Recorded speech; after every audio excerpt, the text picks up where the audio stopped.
Assalamualaikum warahmatullahi wabarakatuh.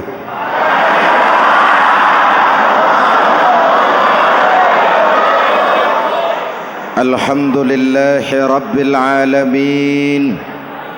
Wassalatu wassalamu ala ashrafil mursalin Sayyidina wa maulana Muhammadin wa ala alihi wa sahbihi ajmain, amma ba'du. Para ulama yang saya muliakan, hadirin hadirat ma'asyiral muslimin yang saya cintai, banyak kita alami perubahan-perubahan yang terjadi, baik perubahan yang menyangkut sosial budaya, lebih-lebih yang menyangkut sosial politik.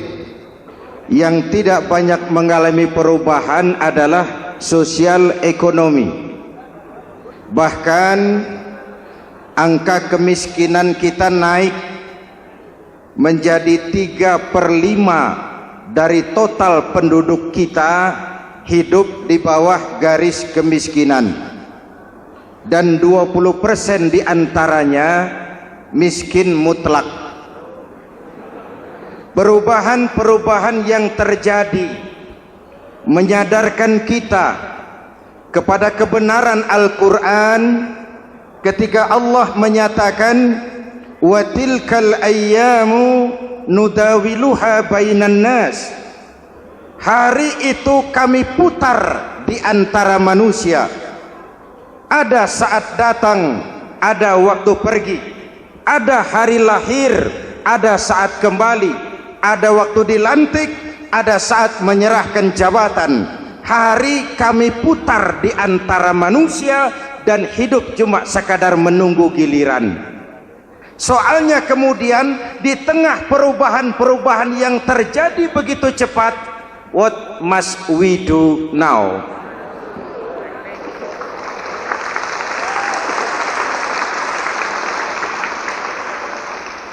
Saya juga gak ngerti itu. Yang penting kan penampilan. Saudara-saudara kaum muslimin di seluruh tanah air, jadi pemimpin adalah pelayan bagi orang yang dipimpinnya. Okelah, perbaikan ekonomi, pembukaan lapangan kerja baru kita serahkan kepada pemerintah, karena kita percaya mereka orang-orang terpilih belaka yang dipilih dengan kepercayaan akan mampu membawa rakyat keluar dari kesulitan. Amin. Tugas kita sekarang di zaman susah meluruskan akidah. Jangan sampai mbah dukun yang naik ke permukaan. Betul? Islam misinya yang pertama membebaskan manusia dari kemusyrikan. 13 tahun Rasul berjuang di Makkah, menanamkan akidah, meluruskan keyakinan, membentuk iman. 13 tahun membebaskan manusia dari belenggu kemusyrikan. 13 tahun menanamkan la ilaha illallah Muhammadur Rasul dengan seluruh konsekuensinya. Kalau saya yakin tidak ada Tuhan selain Allah, saya tidak akan minta tolong kecuali hanya kepada Allah. Saya tidak akan pernah takut kecuali hanya kepada Allah. Saya tidak akan menggantungkan hidup kecuali hanya kepada Allah. Saya tidak akan minta rizki kecuali hanya kepada Allah. Saya tidak akan melarikan persoalan kecuali hanya kepada Allah. Kalau konsekuen dengan keyakinan ini, mbah dukun nggak dapat tempat.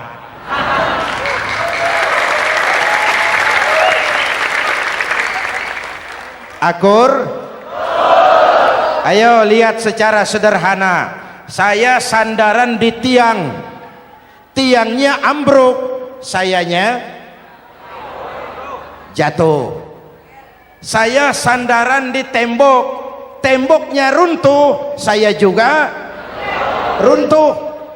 Saya sandaran kepada orang kaya, dia jatuh miskin, saya bangkrut. Saya sandaran kepada jenderal, dia pensiun, saya selesai.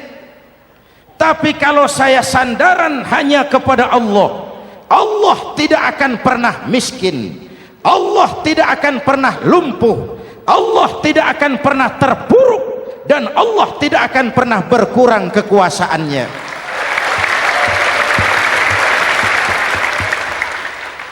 Maka umat Islam, sesulit apapun zaman yang kita hadapi, Allah juga tempat kita bersandar. Jelas? Selama ini kita iman dalam ucapan, tapi sekuler dalam perbuatan. Di masjid ada Allah, di kantor Allah tidak ada, maka korupsi merajalela.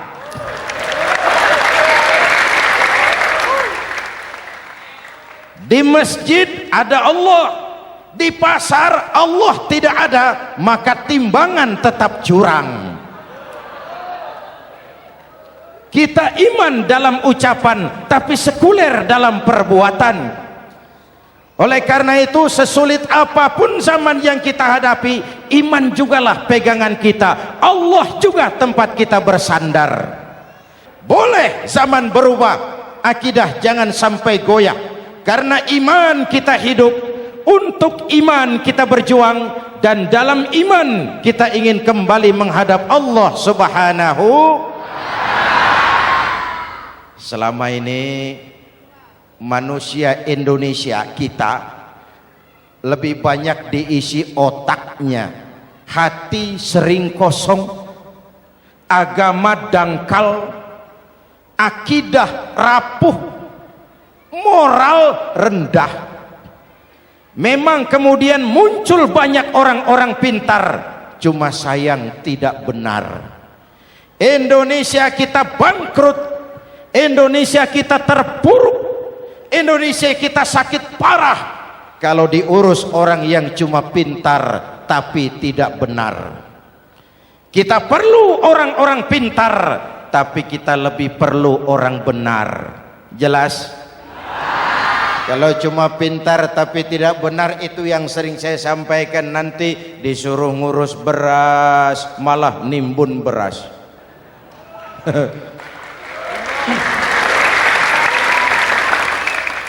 Disuruh ngurus laut malah jadi bajak laut. Disuruh ngurus hutan rame-rame jadi orang hutan.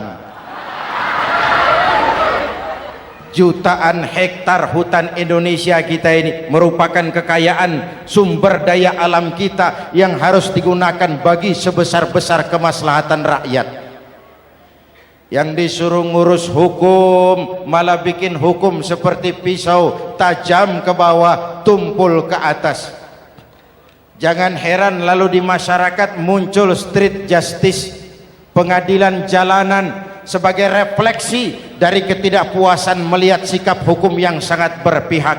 Kalau yang kecil salah, hukum cepat-cepat ditegakkan.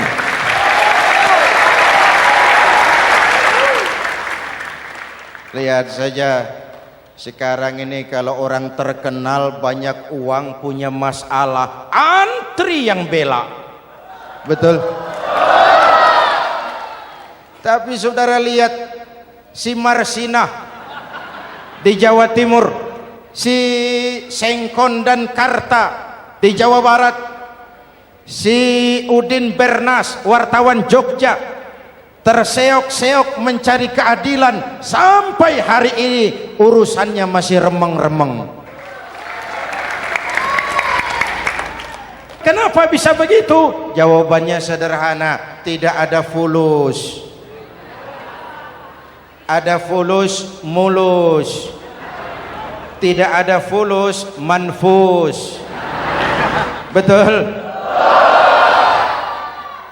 Jangan sampai para penegak hukum kita terjebak pada lagu baru, maju tak gentar membela yang bayar.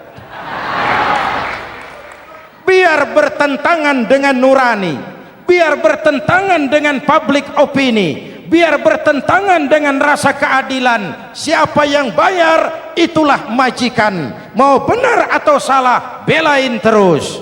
Kalau seperti inilah hukum kita, mafioso keadilan akan tetap gentayangan. Hadirin yang saya hormati, 13 tahun beliau berjuang di Mekah meluruskan keyakinan, memantapkan akidah, meneguhkan iman. Dari situ segalanya dimulai dan ke situ segalanya akan menuju. Intan paling mahal, mutiara paling berharga, tidak lain adalah nilai-nilai keimanan. Kalau itu sudah tergadai, apalagi yang bisa kita banggakan dalam kehidupan ini? Kita merasa harta kita berharga, belum ada artinya ketimbang iman. Kedudukan kita punya nilai pun belum ada artinya ketimbang dengan nilai-nilai keimanan. Itu intan paling mahal, itu mutiara paling berharga. Harta baru ada manfaatnya kalau dilandasi dengan iman. Jabatan dan kedudukan baru terasa gunanya kalau dilandasi dengan keimanan. Kalau jabatan lepas dari iman, yang akan lahir Fir'aun baru. Jelas? Kalau harta terlepas dari iman, yang akan muncul adalah konglomerat korun. Kalau ilmu pengetahuan terlepas dari nilai dasar keimanan, maka yang akan muncul adalah ilmuwan pelacur yang menyalahkan yang benar, membenarkan yang salah untuk kepentingan pribadi. Dan kondisi seperti itu tidak akan membuat kita makin sehat. Oleh karena itu, pada kesempatan ini, pesan pertama saya, menghadapi zaman susah, tetap jaga akidah, tetap pelihara keyakinan. Kesulitan bukan untuk ditakuti, untuk diatasi. Hidup adalah kerja keras, bukan keajaiban. Perubahan tidak akan datang hanya dengan simsalabim abragadabra. Perubahan tidak akan muncul hanya dengan berandai-andai. Perubahan tidak akan turun dari langit seperti turunnya embun di waktu malam. Perubahan adalah kerja keras, sehingga Al-Quran membimbing kita, innallaha la yughayyiru ma biqaumin hatta yughayyiru ma bi anfusihim. Allah tidak akan mengubah keadaan suatu bangsa kalau mereka tidak mau mengubah apa yang ada di dalam diri mereka. Yang ada di dalam diri itu rule of thinking, state of mind, cara kita berpikir, cara kita memandang kehidupan, cara kita mengatasi persoalan. Hadirin yang saya hormati, inilah iman. Berangkat dari ini kita menyadari ini ujian buat kita rakyat. Dan kita rakyat Indonesia ini kalau sama susah sih sudah kenyang. Ya Pak? Ya Pak? Kita ini sebagai bangsa mengalami apa yang disebut oleh Bung Karno up and down, naik turun, timbul tenggelam, pasang surut. 350 tahun dijajah oleh Belanda, kita susah. Berangkat Belanda masuk Jepang, susah lagi. Pergi Jepang datang nikah, susah lagi. Lalu kita merdeka, dirongrong oleh berbagai pemberontakan, susah lagi. Makan bulgur antri minyak. Lalu PKI berontak, susah lagi. Muncul orde baru, lama-lama susah lagi. Orde baru selesai, naik reformasi, mulai repot nasi, susah lagi.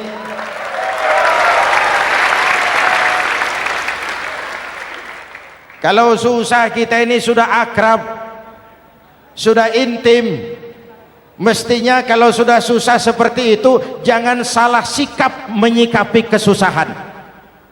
Jangan sampai kita potong kompas, ambil jalan pintas, terjebak menghalalkan segala cara. Itu tidak akan menguntungkan, itu tidak akan menyelesaikan. Kalaupun selesai, nampaknya penyelesaian sesaat, dan penyelesaian sesaat bukan penyelesaian yang sebenarnya. Karena itu tetaplah dalam koridor keimanan. Boleh zaman berubah, akidah jangan sampai goyah.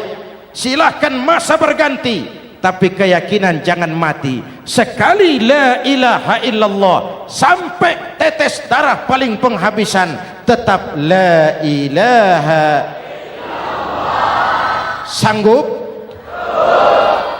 3 orang. Sanggup? 21. Sanggup? Kalau sanggup kita harus konsekuen. Saudara-saudara di seluruh tanah air, misi yang kedua dari Islam setelah membebaskan manusia dari kemusyrikan, membebaskan manusia dari ras diskriminasi, mengikat manusia dengan tali akidah. Sebelum Islam datang, manusia dibedakan oleh warna kulit, manusia dibedakan oleh faktor keturunan, manusia dibedakan oleh faktor harta dan benda. Adalah Rasul yang mengajarkan, innallaha la yanzuru ila suwarikum wala ila amwalikum walakin yanzuru ila qulubikum wa a'malikum. Allah tidak melihat potonganmu, Allah tidak melihat hartamu. Yang Allah lihat itu adalah hatimu dan amal perbuatanmu. Jauh sebelum Amerika teriak-teriak membanggakan apa yang mereka sebut sebagai Declaration of Independence, Nabi sudah mengajarkan kepada kita semua, annas kulluhum li Adam wa Adam min turab la fadla li arabiyyin ala ujamiyyin illa bittaqwa. Seluruh manusia berasal dari Adam. Adam diciptakan dari tanah. Tidak ada kelebihan Arab dengan yang bukan Arab kecuali takwanya. Jauh sebelum Amerika mencanangkan bahwa semua manusia dilahirkan sama, that all men are created equal. Jauh sebelum itu Islam sudah membebaskan manusia dari ras diskriminasi. Apa dalam konteks kekinian? Menghadapi zaman susah tetap jaga kerukunan. Ya Pak, ya Bu, oi Bu. Menghadapi zaman susah tetap jaga kerukunan, baik antar umat seagama, antar umat beragama, maupun antar umat beragama dengan pemerintah. Menjaga kerukunan, jangan saling sikat sikut di antara kita. Sebab kalau sudah rukun, saya ajak berhitung, 1 ditambah 1 sama dengan, itu matematika namanya, hasilnya pasti. Tapi angka sosial hasilnya aneh. Saya ubah jadi angka sosial. Ayo kita berhitung lagi. 1 orang takut ditambah 1 orang takut sama dengan 2 orang setengah berani. Kenapa setengah berani? Karena sudah berdua. Tadi kan takut sendiri. Kalau sama-sama takut berkumpul jadi setengah berani. Kalau ditambah 1 orang takut lagi, 1 orang takut ditambah 1 orang takut ditambah 1 orang takut sama dengan 3 orang berani. Kenapa jadi berani? Karena sudah bertiga. Kita yang lemah, kita yang marginal, kita yang dikucilkan, bahkan kita yang dilecehkan, kalau mau rukun kita akan kuat dan tidak bakal dipermainkan orang.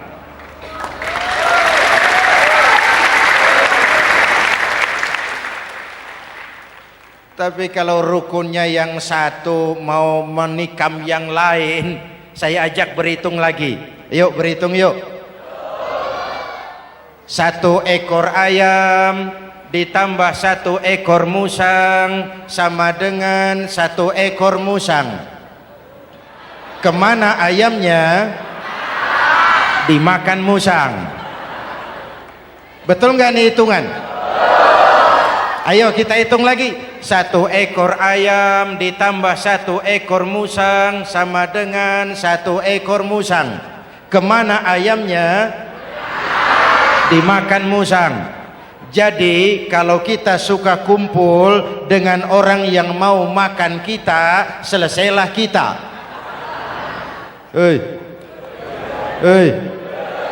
Maka kalau merasa kita ini ayam, yuk kumpul sama-sama ayam, pulang ke kandang ayam. Kalau ada ayam kumpul ke kandang musang, itu namanya ayam minum baygon. Jelas? Menjaga kerukunan. Pertama, antar umat seagama, sesama muslim harus saling menjaga, harus saling memelihara. Baik dia muslim yang jadi kapolri, baik dia muslim yang jadi kasat, baik dia muslim yang jadi pengusaha, baik dia muslim yang jadi petani, nelayan, guru, semua komit menjaga semangat kebersamaan, rukun antar umat seagama. Jelas? Jelas? Hadirin yang saya hormati, atas dasar itu saya ingatkan kembali, kita semua ingin persoalan terorisme dilepaskan kaitannya dari agama manapun. Tidak ada kaitannya terorisme dengan Islam, dengan Kristen, dengan Hindu, dengan Buddha. Tidak ada kaitannya terorisme dengan pondok pesantren.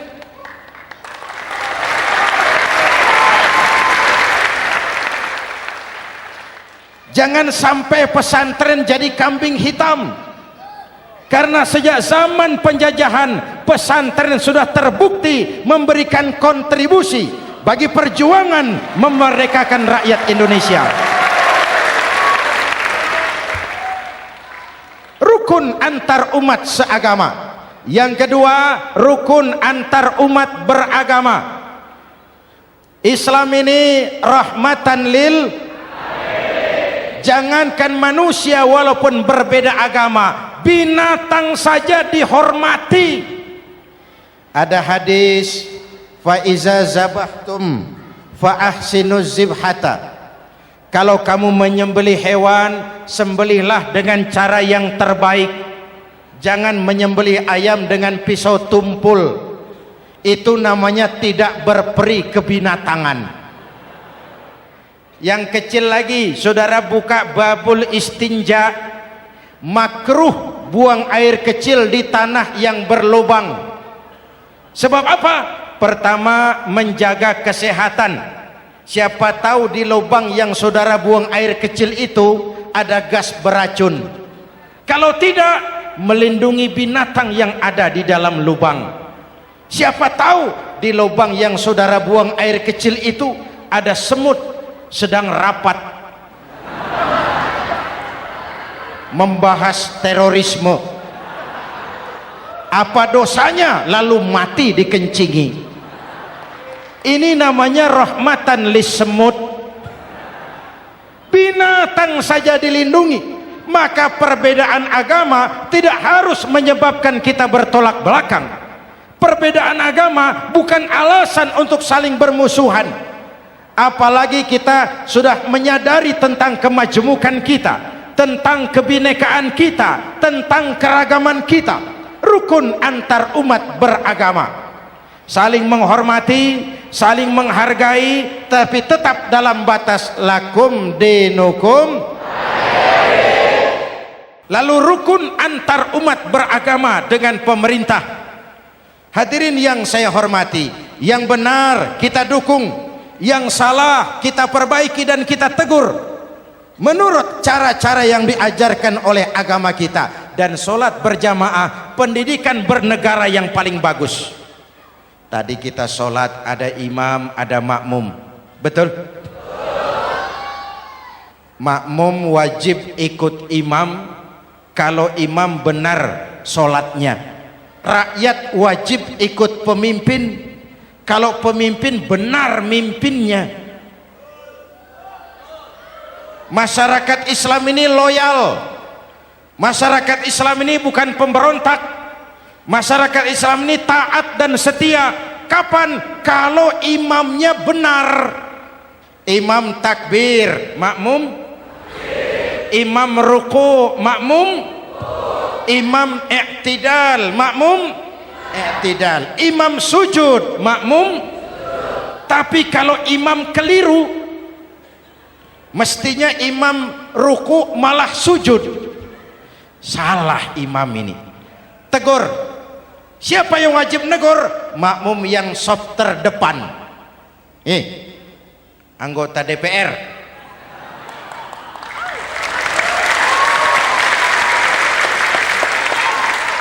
Ini wakil-wakil makmum ini, saf di depan ini. Kalau imam keliru, mereka paling tahu. Ngomong, tegur. Bagaimana negurnya? Ada aturan main. Mestinya ruku, imam sujud. Salah ini imam. Subhanallah. Kan begitu negurnya. Betul? Tidak boleh juga imam keliru, makmum emosi. Main pegang. Woi, makmum salah. Hoi, hoi. Kacau sholat. Betul? Anggota dewan ini saf di depan. Itu kalau imam keliru. Satu saat imam buang angin. Namanya manusia bisa buang angin toh. Apa makmum lalu berkata, demi kesetiaan saya kepada imam, imam buang angin, saya lebih keras lagi. Itu namanya fanatisme buta, loyalitas yang goblok. Imam buang angin, minggir. Iyyaka na'budu wa iyyaka nasta'in. Sampai situ imam buang angin, minggir imam. Lalu saf yang di depan maju. Tidak usah bikin solat baru, teruskan pekerjaan imam. Ihdinas siratal mustaqim. Teruskan. Kenapa? Kalau bikin solat baru lagi, nanti buang angin lagi. Bikin lagi solat. Kapan selesainya solat? Kapan selesainya membangun negara ini? Yang penting imam tahu diri, buang angin, minggir.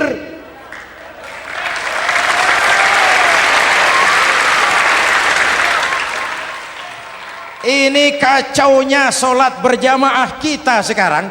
Kacaunya negeri kita sekarang. Banyak imam sudah buang angin, gengsi.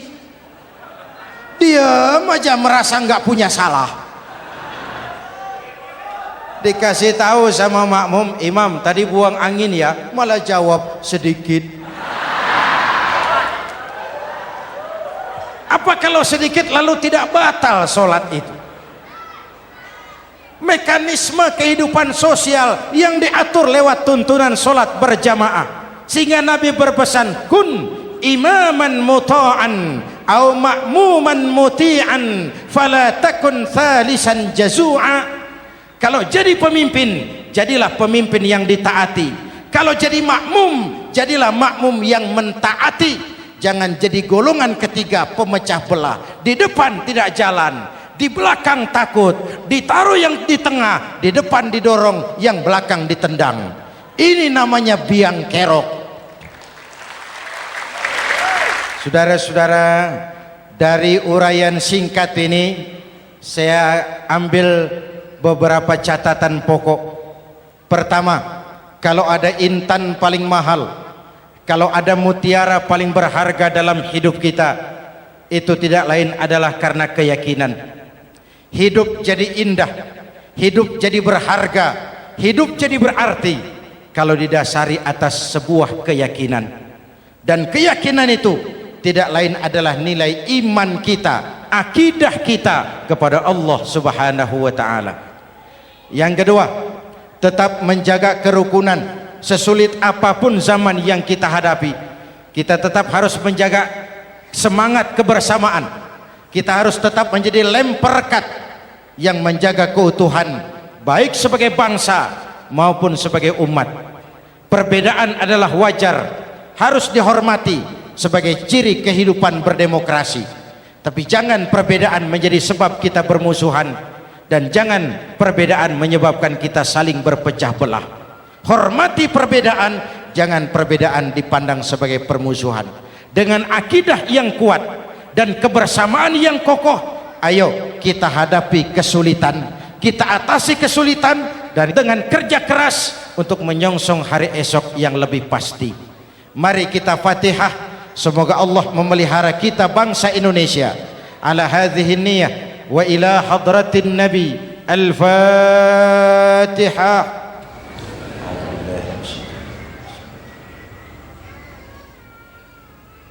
Iyyaka na'budu wa iyyaka nasta'in. Ihdinas siratal mustaqim. Siratal ladzina an'amta 'alaihim. Bismillahirrahmanirrahim. Amin. Alhamdulillah Rabbil Alamin. Allahumma salli wa sallim mubarak ala Sayyidina Muhammadin wa ala alihi wa sahbihi ajma'in. Allahumma Rabbana taqabbal minna salatana wa siyamana wa qiyamana wa takhashu'ana wa ta'abbudana wa tammim taksirana ya arhamar rahimin. Allahumma aslih man fi salahihi salahul muslimin. Allahumma ahlik man fi halakihi salahul muslimin. Allahumma Rabbana la tu'akhizna in nasina aw akhtana. Rabbana wa la tahmil alaina isran kama hamaltahu ala alladhina min qablina. Rabbana wa la tuhammilna ma la taqata lana bih wa'fu 'anna waghfir lana warhamna anta maulana fansurna 'alal qaumil kafirin. Allahumma ij'alna minas su'ada'il makbulin wa la taj'alna minal ashqiya'il mardudin. Afdalu ma qultuhu ana wan nabiyyuna min qabli. La ilaha illallah.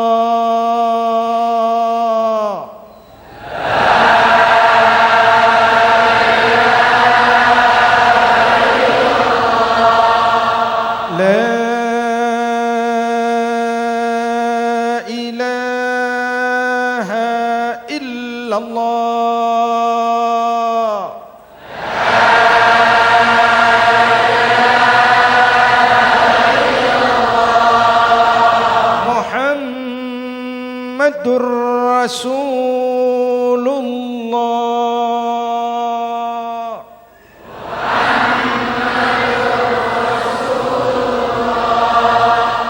sallallahu alaihi wa alihi wasallam. Kalimatu haqqin 'alaiha nahya wa 'alaiha namut wa 'alaiha wa biha nub'atsu insyaallah minal aminin minal aminin minal aminin rahmatika ya arhamar rahimin. Sallallahu ala Sayyidina Muhammad wa ala alihi wa sahbihi ajma'in. Ana rabbika rabbil izzati amma yasifun. Salamun alal mursalin. Walhamdulillah rabbil alamin. Jumpa lagi di lain kesempatan insyaallah. Wassalamualaikum warahmatullahi wabarakatuh.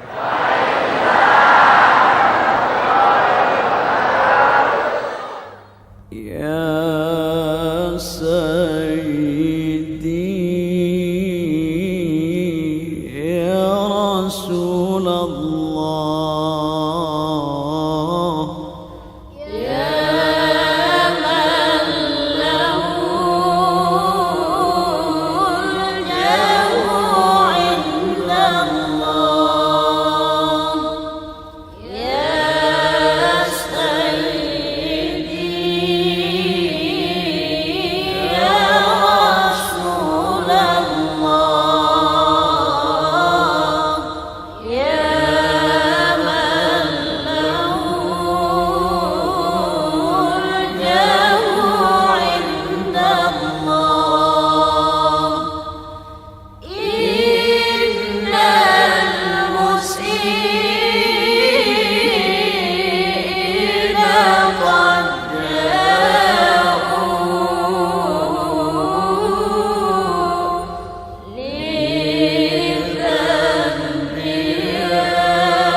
يا سيدي يا رسول الله يا من له الجاه عند الله إن المسيئين قد جاءوا لذنبي يستغفرون الله يا سيدي يا رسول الله يا من له الجاه عند الله يا سيدي يا رسول الله يا من له الجاه عند الله إن المسيئين قد جاءوا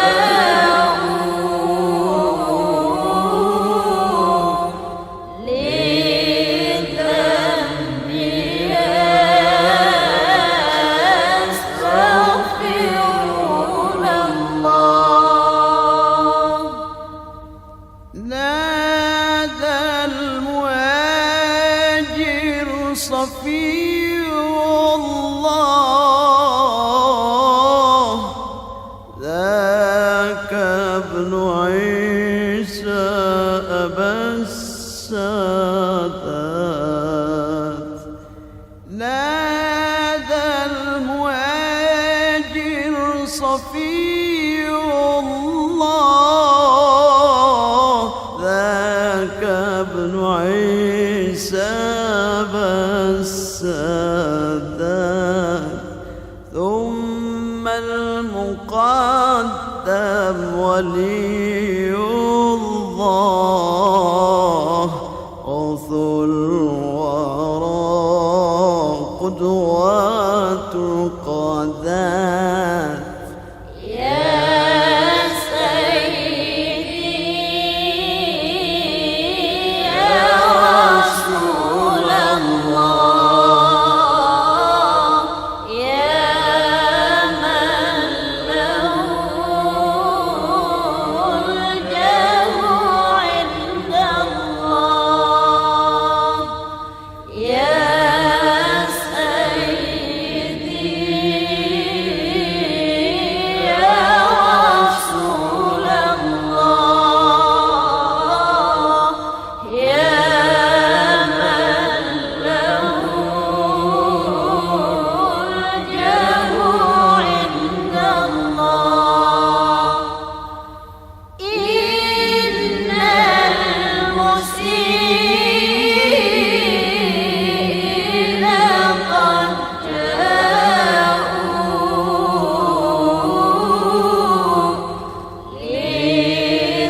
لذنبي يستغفرون الله على الشافي صلاة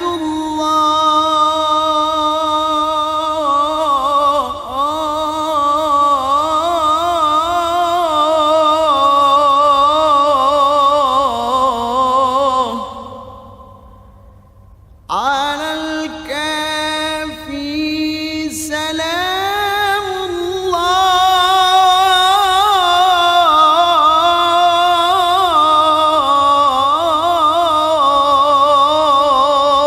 الله على النبي سلام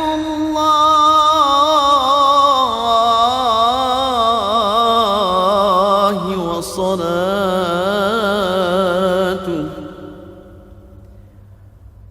على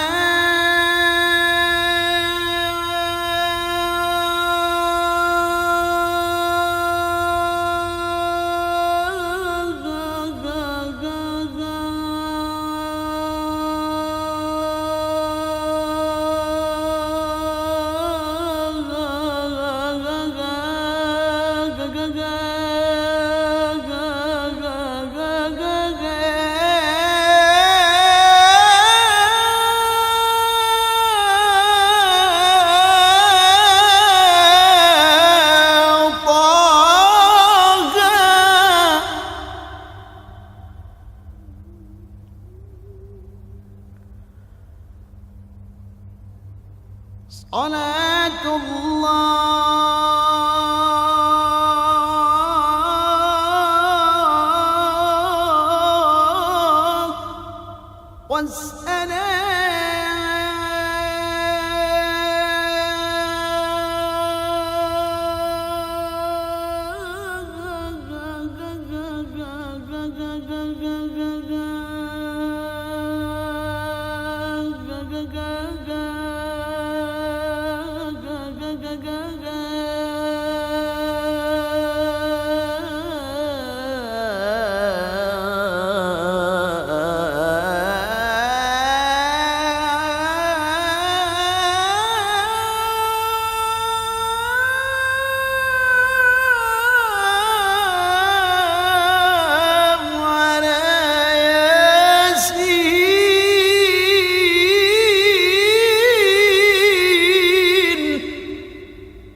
صلاة الله والسلام على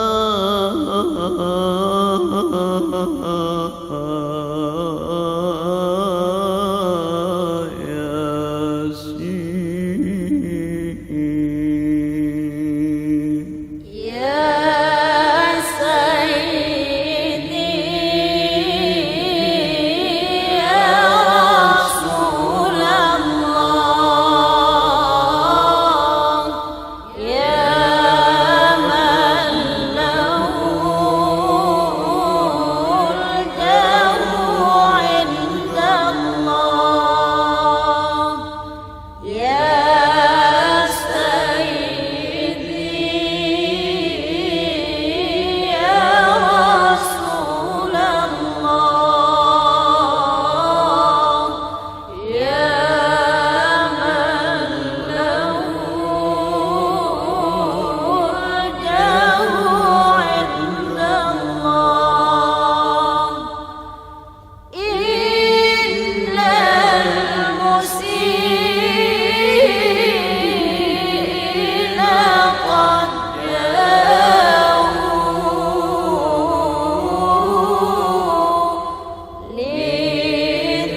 لذنبي يستغفرون الله صلاة الله على طه صلاة الله على المصطفى صلاة الله والسلام